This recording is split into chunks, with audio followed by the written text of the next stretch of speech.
You'll be an audience of 2. Good. Good morning, everybody. Welcome to Grand Rounds. I'm Barry Casson, internal medicine here at St. Paul's, and welcome to the other sites. It's a pleasure today to be present at Grand Rounds. I just would like to remind us that and acknowledge that we're on the traditional and ancestral unceded territory of the Coast Salish peoples. Today's Grand Round presentation is brought to us by the Addiction Medicine Division. Dr. Eugenia Socias is a research scientist here in the Addictions Center. I will read to you her bio. She's a research scientist and clinical research program lead at BC Center for Substance Abuse and an assistant professor in the Division of Social Science, Department of Medicine at the UBC. She has a background in infectious diseases and addiction medicine, interests on the focus in health services. And today, as you can see from the screen, she's going to be talking about OPTIMA, a pan-Canadian collaboration evaluating models of care for opioid use disorder. So welcome. Thanks for the introduction, and good morning, everyone. It's a pleasure to be here today and be able to share with you some initial results of OPTIMA, a pragmatic clinical trial evaluating models of care for prescription type opioid use disorders that was funded by the CRISIM network. I would like to start by acknowledging that I'm speaking today from the traditional, unceded, and occupied territories of the Coast Salish peoples, including the Musqueam, Squamish, and Tsleil-Waututh nations. This is my disclosure slide. And in addition to this potential financial conflict of interest, I should also say that although over the past 5 years or so, I have been working in substance use research, my clinical background is not in addiction medicine, but in infectious diseases. And also that I'm not a native English speaker, so apologies in advance for any neologism that you may hear me use.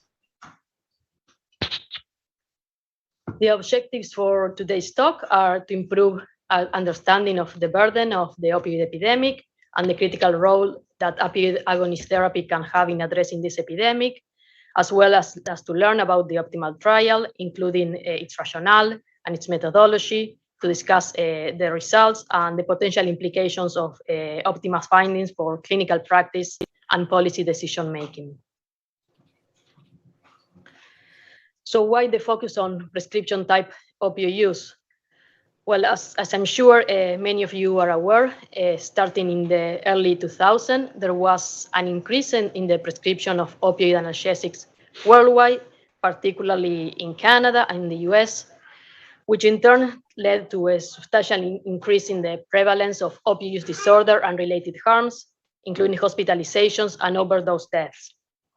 And as all of you know, things had only gotten worse since the introduction of fentanyl in the illicit drug market, with more than 30,000 Canadians died from an opioid-related overdose from January 2016. Indeed, if we take together opioid analgesics and fentanyl, from which from now on I will refer to prescription type opioids, they account for the third overall highest burden of disease attributable to substance use in Canada, only behind tobacco and alcohol. So while the roots of the opioid epidemic are multifactorial, as this BC Coroner's Death Review panel, untreated opioid addiction is a key driver of the overdose crisis. And the higher mortality risk among people with untreated opioid use disorder has also been confirmed by numerous research studies. For example, shown on the slide is a study from Dr. Bodan Nosic's group that included more than 50,000 people with opioid use disorder. And as shown here on the figure, people who were not on opioid agonist treatment, shown by the dashed yellow line, had between 2 and 3 times a higher mortality risk than people who were on opioid agonist treatment, shown with the purple line. Also, another important thing that is shown here on the figure is that the risk of dying from an opioid overdose increased significantly after the introduction of fentanyl in the illicit drug market in 2016, only among people who were not on opioid agonist treatment, while the mortality risk among people on opioid agonist treatment remained relatively stable, conferring even a larger protective benefits for opioid agonist treatment in the fentanyl era. Unfortunately, and despite the well-known benefits of opioid agonist therapy, there is a huge unmet addiction treatment need. As shown in the slide, of the estimated 114,000 British Columbians living with an opioid use disorder in 2017, only around a third access opioid agonist therapy, the recommended standard of care for opioid use disorder, and less than 10% were retained in treatment for more than a year, resulting in an estimated gap of more than 100,000 individuals with untreated opioid use disorder who continue to be at risk of overdose and other harms. And data from other Canadian provinces isn't much different. So what are opioid agonist therapies? Well, these are basically drugs that bind to the mu opioid receptor and activate it. In Canada, we have a number of pharmacotherapies that we can use to treat opioid use disorder, with different medications having a unique mechanism of action that can provide both benefits and specific challenges to patients. And the most common ones that we use in Canada are buprenorphine, naloxone, and methadone. And what are the differences between these two medications? Well, methadone is what we call a full agonist. So when it binds to the mu opioid receptor, it fully activates it, with increasing doses resulting in an increase in effect. Buprenorphine, on the other hand, is what we call a partial agonist. So as you can see on the figure, at lower doses, it has similar effects to full agonist, with increasing doses resulting in an increased effect. However, there is a point until which, even if we increase the dose further, we don't see an increase in effect. This is what we call the ceiling effect, and one advantage of the ceiling effect is that buprenorphine has lower risk of respiratory depression, making it an overall safer medication than methadone. For example, shown in the slide is a large UK study that included more than 19 million OAT prescriptions over a 6-year study period. And as you can see, the overall buprenorphine was around 6 times safer in terms of overall overdose risk when compared to methadone. More recent data from BC also demonstrated a similar superior safety profile of buprenorphine compared to methadone. Specifically, between 2015 and 2017, methadone was involved in 130 or around 7% of overdose fatalities in British Columbia, versus only 2 cases for buprenorphine. And also of note, methadone was almost 40% of the cases in which methadone was involved had no active prescriptions at the time of death, suggesting that this may have been diverted methadone. Could you please, anyone who is on the line, please mute your microphone or answer the phone alternatively?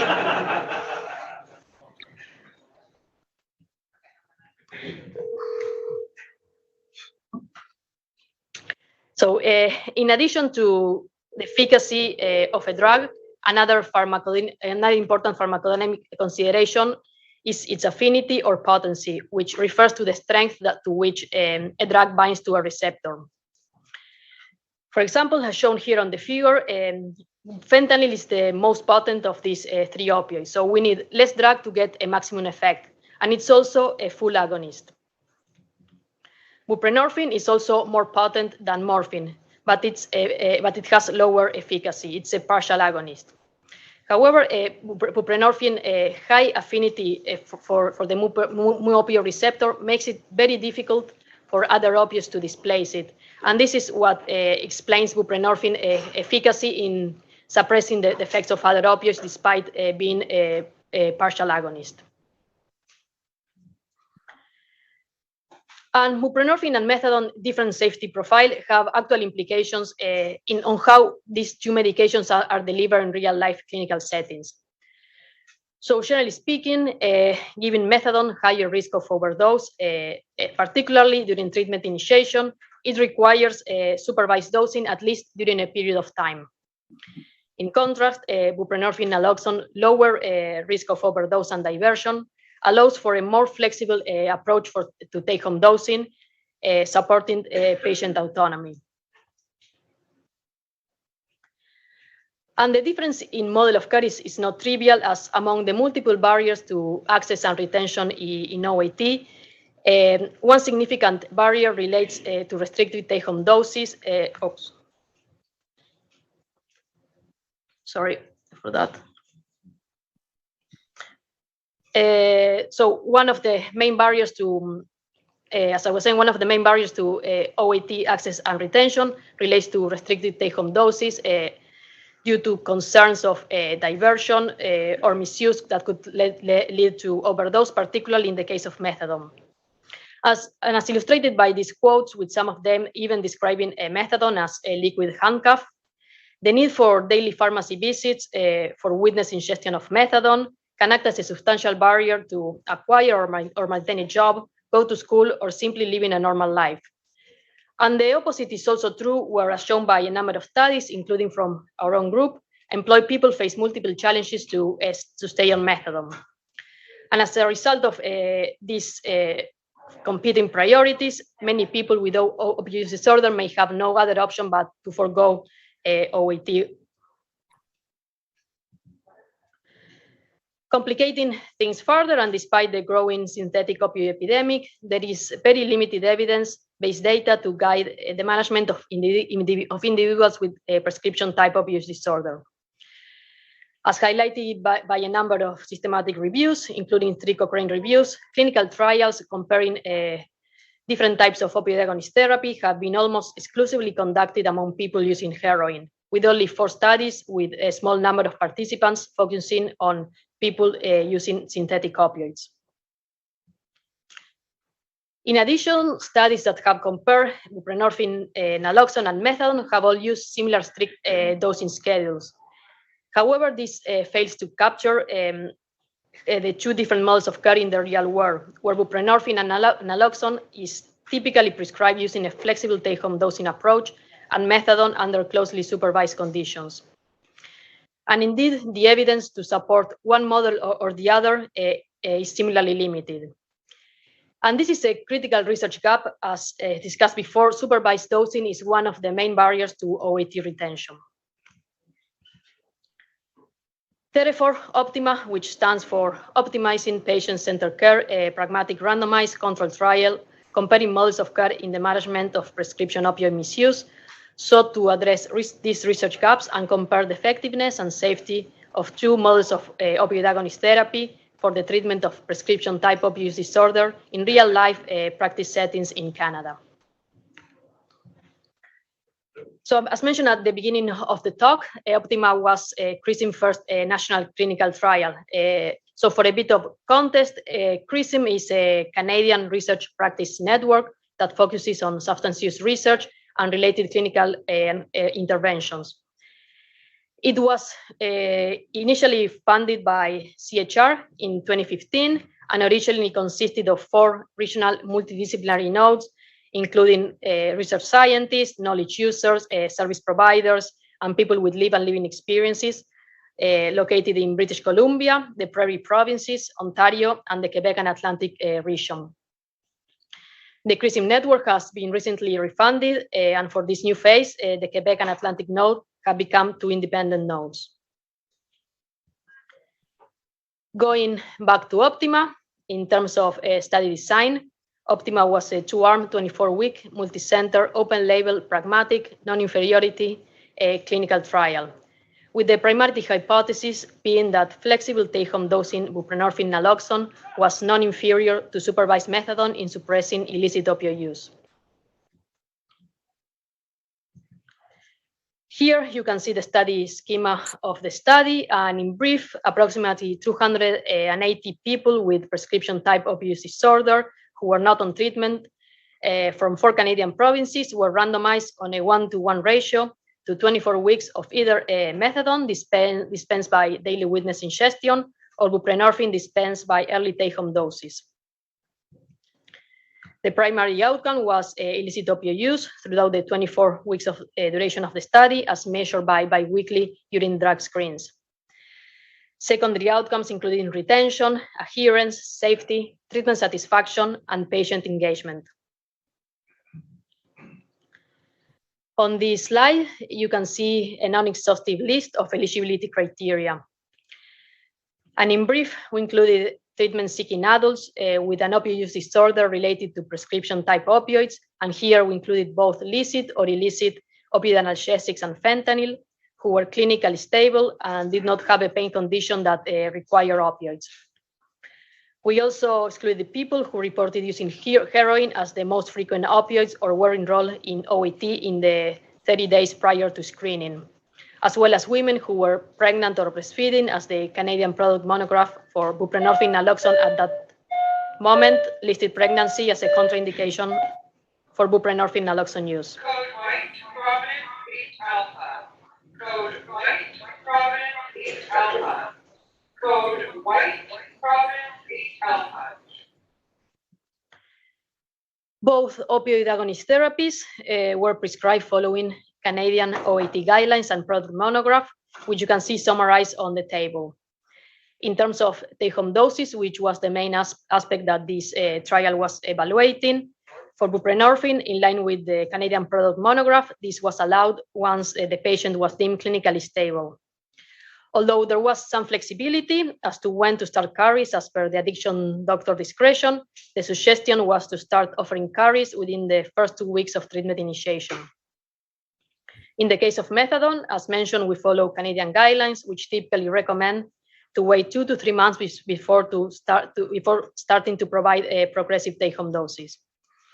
Also, as this was a pragmatic trial, participants may have also been offered psychosocial interventions or other available supports as per each local site standard of care.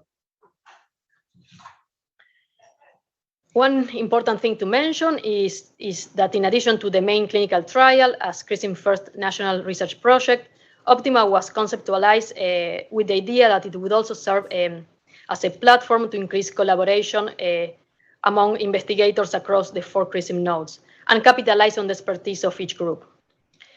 In that regard, we released a call for ancillary studies that could be tagged onto the main trial. We received 18 proposals, of which we selected a total of 5 studies that were led by co-investigators from the 4 CRISIM nodes. These studies included qualitative studies evaluating participants' experience in the context of substance use clinical trials, a cost-effectiveness analysis of the 2 models of care, a study looking at awareness and use of take-home naloxone programs, a pharmacogenomic study, as well as a study evaluating sexual functioning in the context of opioid agonist therapy. So participant recruitment took place between October 2017 and March 2020 in 7 sites across 4 Canadian provinces. As you can see on the map, Vancouver had 2 sites, with one being here at the Rapid Access Addiction Clinic, and the other one at the Columbia Street Community Clinic, run by in the downtown east side, run by the Portland Hotel Society. As you can see on the flow diagram on the slide, almost 1,400 individuals were prescreened, but only actually around 400 underwent screening procedures, of whom 272 were eligible and randomized, 138 to the buprenorphine naloxone arm and 134 to the methadone arm. Initially, we had planned for a total sample size of 276, but in the context of the COVID pandemic and after consultation with the steering committee and the DSMB, we decided to stop recruitment at 272 without major impact on the study power.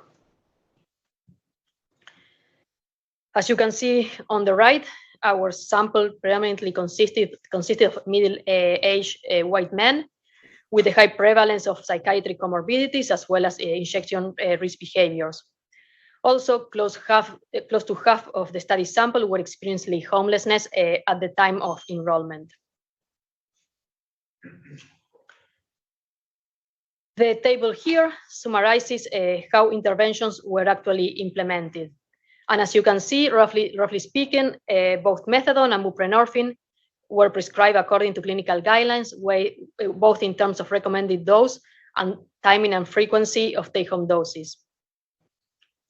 Specifically for take-home doses, as expected, there were significantly more participants in the buprenorphine arm who were prescribed take-home doses, close to 3/4 in the buprenorphine arm versus around 1/3 in the methadone arm. And these were prescribed earlier in the course of treatment within the first 2 weeks for patients on buprenorphine versus almost 3 months for patients in the methadone arm and for longer periods. Another aspect that I would like to highlight here is that OPTIMA was a pragmatic study. And so participants were allowed to switch medications during the course of the trial based on a clinical shared decision making process between the clinicians and the patients if it was clinically indicated. And indeed, switching was a relatively common phenomenon effect. Specifically, as shown in the last row of the table, over 20% of participants in the buprenorphine arm switched to another OAT during the course of the study, which was approximately double the rate that people switching in the methadone arm. And I will come back to potential explanations for this as well its impacts later in the presentation. The outcomes that I will present today are OPTIMA's primary outcome, suppression of illicit opioid use, defined as the proportion of opioid-free urine drug test during the 24 weeks of the trial, with missing values defined as positive and using a non-inferiority margin of 15%. I will also present a couple of secondary outcomes, namely retention, using 2 alternative definitions, including retention in the assigned OAT as well as in any OAT, and safety, as well as a brief summary on some explanatory outcomes, including the evaluation of the impact of fentanyl on OAT outcomes, the impact of type of OAT on patient-reported outcomes, and the cost-effectiveness analysis ancillary study. Regarding the primary outcome, and as you can see on the top, the proportion of opioid-free urine drug test in the buprenorphine and methadone arm was 24% and 18.5% respectively, resulted in an adjusted mean difference of 5.6%, demonstrating not only non-inferiority of buprenorphine, but also suggesting that buprenorphine may actually have been associated with higher effectiveness in suppressing opioid use when compared to methadone. However, this difference in effectiveness between the 2 medications was not constant during the whole duration of the study. Post-hoc analysis actually showed that buprenorphine was actually associated with higher effectiveness in suppressing opioid use during the first 12 weeks of the study, with a similar effectiveness later on. Another important thing to note is that as shown in the figure, buprenorphine naloxone was associated with better outcomes across all per protocol and sensitivity analysis, included when we restricted the sample to only people who initiated treatment or only those who were retaining treatment, or when we excluded missing values due to COVID, or when we only use available urine drug screen data. In terms of retention, as you can see on the table on the slide, retention rates were overall low, with only around 1/4 of participants in the buprenorphine arm being still on this medication at 24 weeks versus 1/3 in the methadone arm, which reached statistical significance in favor of methadone. However, if you remember, participants were allowed to switch medications over the course of the trial. So when we look at retention in any OAT, rates retention rates increased in both arms, particularly in the buprenorphine arm, up to over 30%. And we no longer saw statistical significant differences in retention between the two groups. Another important finding of the study is that medications were overall safe, with only 24 drug-related adverse events, mostly mild and moderate in nature, and with no differences between arms. The most common drug-related adverse events were withdrawal symptoms, overdose, and hypogonadism, which is expected given the toxicity profile of both medications. There was one death in each arm, but none of them was related to the medication. Although the initial focus of OPTIMA was opioid analgesics, given the rise of fentanyl in the unregulated drug supply during the conduct of the trial, from around 11% in 2017 when we started enrollment to more than 60% in 2020, as well as similarly limited evidence to guide OAT choice for people using fentanyl, we decided to conduct a secondary analysis evaluating the effects of fentanyl on OAT outcomes, particularly on OAT initiation and discontinuation. So of the 269 participants who were randomized and had available baseline urine drug test data, over half tested positive for fentanyl at baseline. And fentanyl-exposed individuals were more likely to be younger, to self-identify as non-white, to be homeless, or to be unemployed, or to be concurrently using stimulants compared to those who were not exposed to fentanyl. In total, 209 participants initiated opioid agonist therapy with no significant differences between study arms. And as shown on the table, although fentanyl use was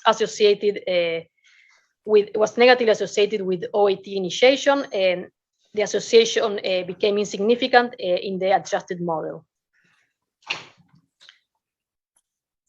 So here, the two figures on the slide show the survival curves of time in treatment in the assigned here on the left, or any OAT here on the right, among participants who initiated treatment, stratified by baseline fentanyl UDT. Those with positive fentanyl UDT are shown with the solid line, and those with negative baseline fentanyl UDT with the dashed line. And as you can see, length in treatment was considerably shorter among people using fentanyl, regardless of the discontinuation definition used. For example, by the end of 24 weeks, only around 10–15% of people testing positive for fentanyl at baseline were retained in the assigned treatment, compared to more than 50% of people who were negative for fentanyl. However, and similar to our analysis on treatment initiation, we did not find evidence of an independent negative impact of fentanyl use on retention in the assigned or any OAT after adjusting for potential confounders. And if you remember, fentanyl-exposed participants were more likely to present markers of social marginalization and as well as more likely to be using stimulants. So we believe that altogether these findings suggest that other characteristics associated with fentanyl use rather than fentanyl itself, it may be driving the poor associations with OAT outcomes that we are seeing in the crude analysis. Looking at patient-reported outcomes from the analysis conducted so far by investigators from the CRISIN network, we can say that overall use of both buprenorphine and methadone led to improvements, including quality of life, craving, depressive symptoms, patient satisfaction, and pain, with some slight differences in effectiveness between the two medications, particularly for craving, where buprenorphine seemed to have performed better, and pain intensity, where methadone seemed to have done better. The last piece of results that I wanted to share with you today is the cost-effectiveness analysis of the two models of care that was led by Benjamin Enns from Dr. Nossis group. So shown on this slide is a cost-effectiveness plane that illustrates the relationship between the differences in effectiveness here on the x-axis and effectiveness here on the effectiveness here on the x-axis and costs here on the y-axis for two interventions. In this case, buprenorphine and methadone. And I'm by no means an expert in cost-effectiveness analysis, but I'm going to try to walk you through this figure.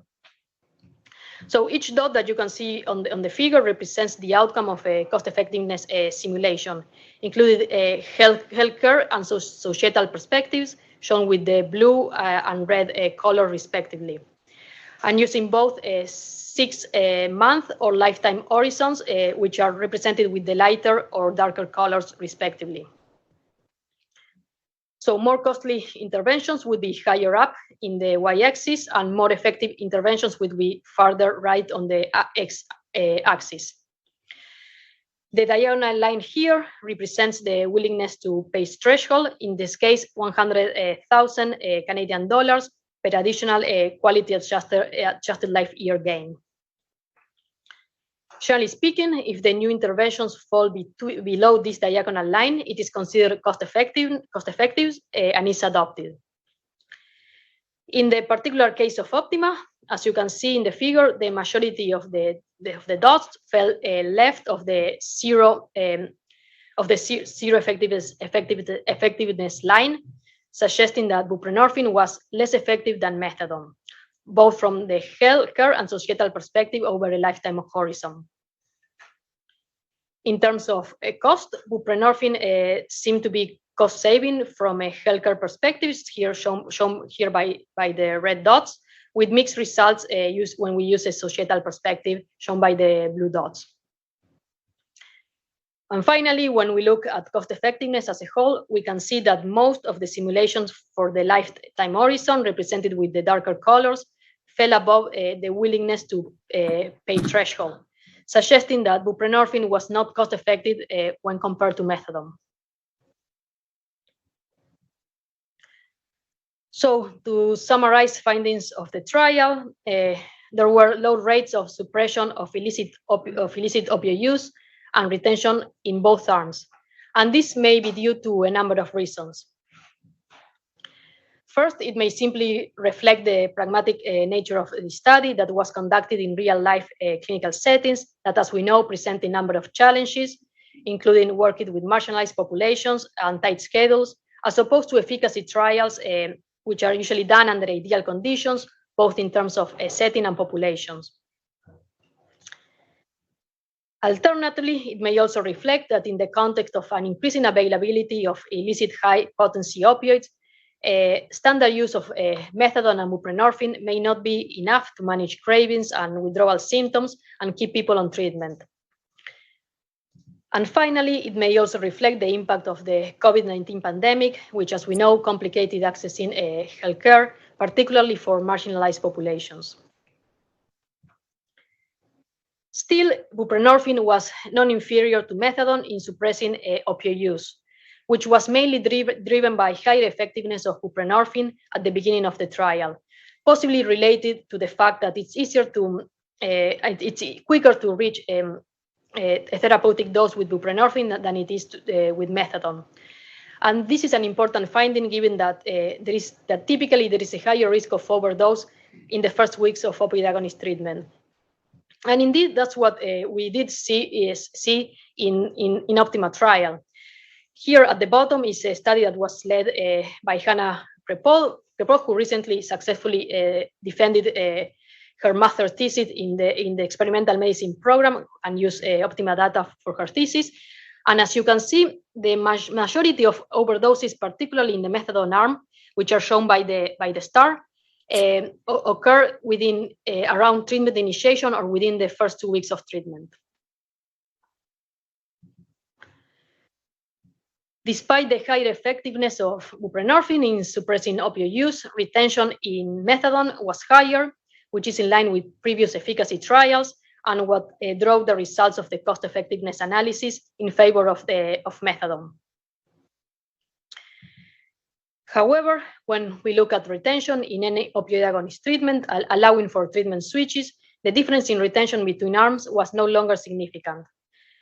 This, together with the higher rate of switch observed in the buprenorphine arm, may reflect that it's easier to transition from a partial agonist with high affinity like buprenorphine to another OAT than the opposite due to the risk of precipitated withdrawal. And also of importance, our analysis did not show evidence of an independent negative impact of fentanyl on OAT outcomes, and that both methadone and buprenorphine led to improvements in patient-reported outcomes. So what are the implications of OPTIMA findings for policy and practice?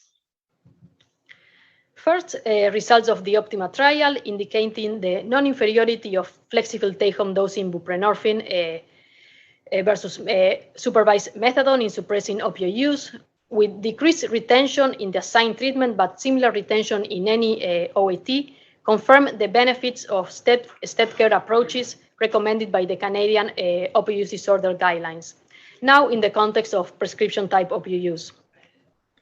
Specifically, both methadone and buprenorphine could be considered appropriate initial treatments for people with prescription type opioid use disorder, regardless of fentanyl use.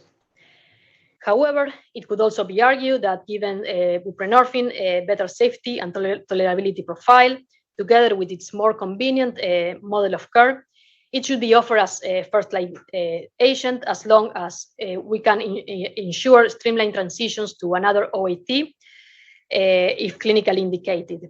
Given that at the end of the day, what matters is whether someone is retained on treatment and not so much in what treatment they are in.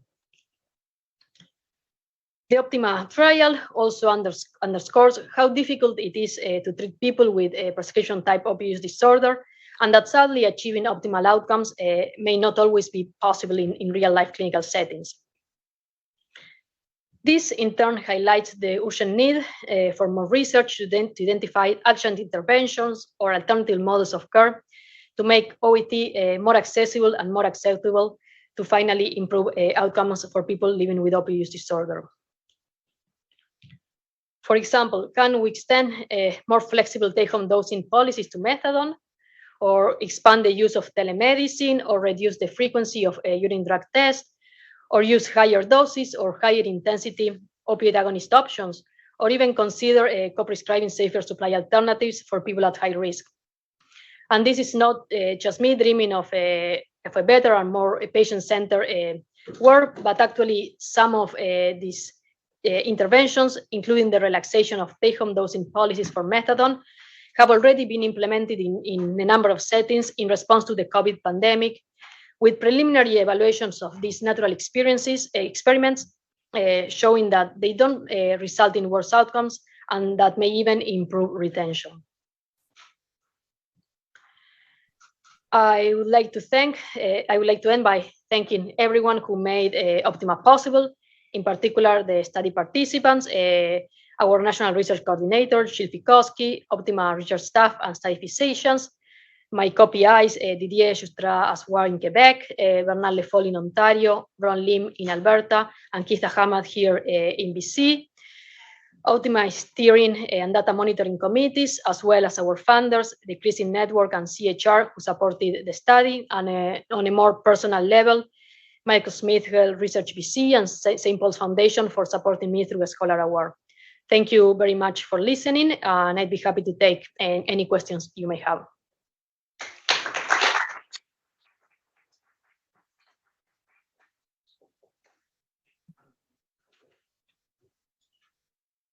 Any questions from the audience?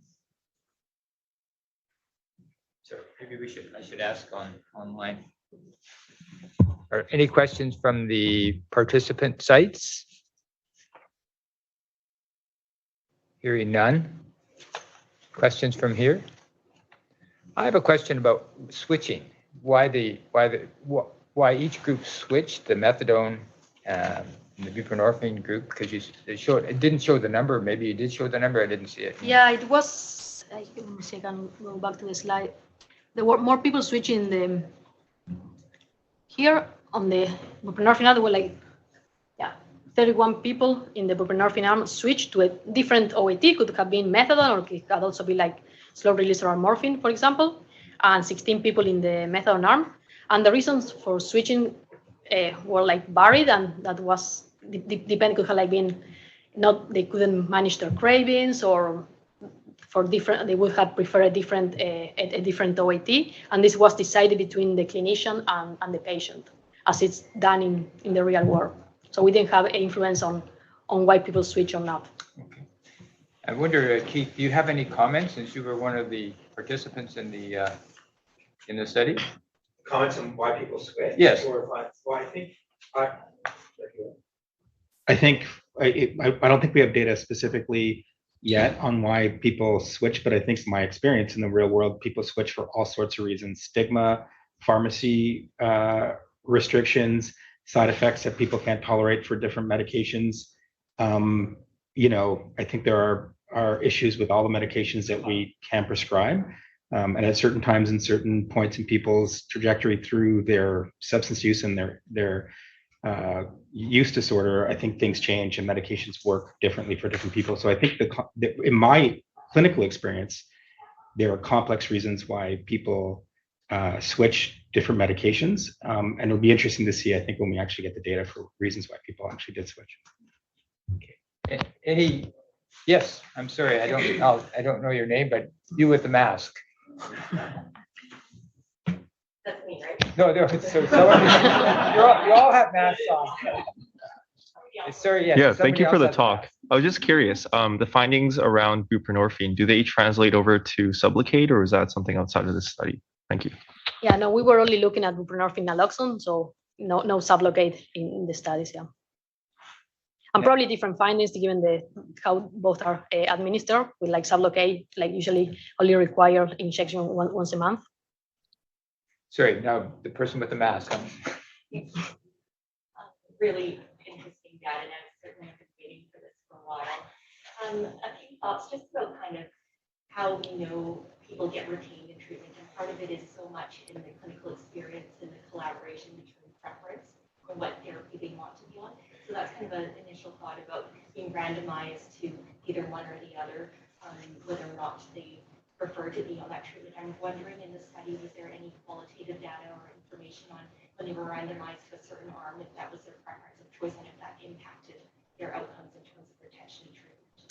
So you're going to have to repeat it since Okay. So you weren't speaking into a mic. The question, and I'm going to try to paraphrase, Presley, let me know if I understand correctly. The question is, like, in real world, I guess people have preferences to what medications they may or may not want to use. But in the trial, we randomized participants to either like methadone or buprenorphine. So the question is whether there is data as to whether like people like that may have received other medication that it was not of their preference, how they did. If there is data about that and how they about their outcomes, is that right? Okay. So actually, as I show you, there was one of the ancillary studies that is led by Dr. Richardson here in BC. That is a qualitative study that was looking at participants' experiences in clinical trials. So they interview participants in all the different nodes, as well as healthcare providers. And there is, so they're looking at experience overall in the clinical trial, but I think they are also, some of their questions also like we're looking at what they feel about like being randomized to one or the other medications. We don't have the data yet, but hopefully we will have data on that. I hope you understand your question. I thought that was comma. Okay. Any other comments or commas or questions? If not, thank you very much. I should mention that next week's Grand Rounds is going to be gastroenterology, the division of gastroenterology. Sorry, the division of gastroenterology. They'll be presenting, and they've not as yet given us a topic. So thank you very much. Thank you.